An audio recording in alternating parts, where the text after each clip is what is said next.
Ma anọ m ndị na-asị nje ma apologize maka video m mere. Na spend almost 220 million naira wee mee wedding. Iri nne nwa mmanya m taa ahụ divide ya wedding into two. Professor no je ma apologize. Apology gbuo wudi. Otu ndụrụgbọ gbuo nna ya. Nwakwa apology m na-eme. Na-achọ egwu ụnụ bụ ana m eteki this matter on the next level. Wedding ka m na-akwado ime. Ọ bụrụ na ịnụ afa na my video abịa na ife.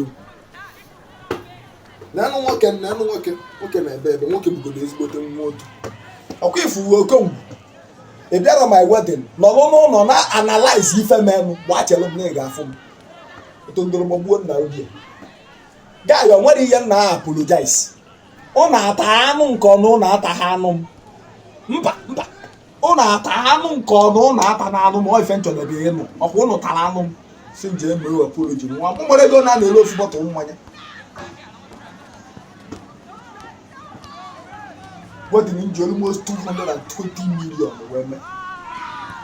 Unu na-efe ego ụfọdụ onye nwekapụta 10 naira onye nwekapụta ego enweghị ife ọ bụ ọ na-atụrụ unu enweghị na unu bịa each person na my wedding kwesịrị iche 200,000 ka m nwee ike recover kwa ego na ife siri ike.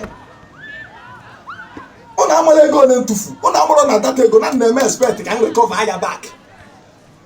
Ọ bụ ọkwa iwu bụ na mmadụ niile ga-eche m ego ọ bụ ọkwa iwu and aha m ayọ ka iche m ego ọ bụrụ eji ọdụ maka ego wee bido wedding ha ọ bụ ọdụ maka ego ka m ji chụ ime this wedding no. To be very frank with you ọ bụrụ maka ego ka m ji wee chụ ime wedding mana before rie nri nwa mmanya m ị ga-eche m ego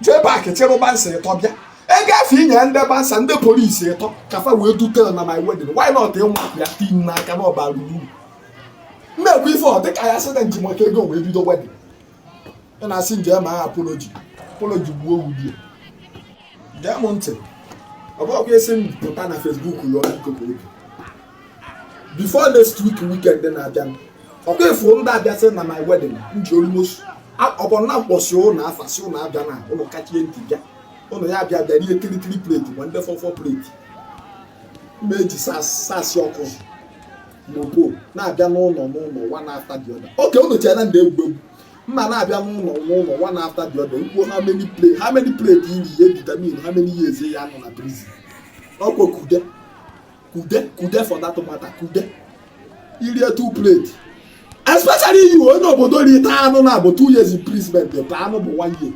Oke ụnụ chere na ndị egwu polisi eti ya ọnụ tụrụ gbagbuo nna ya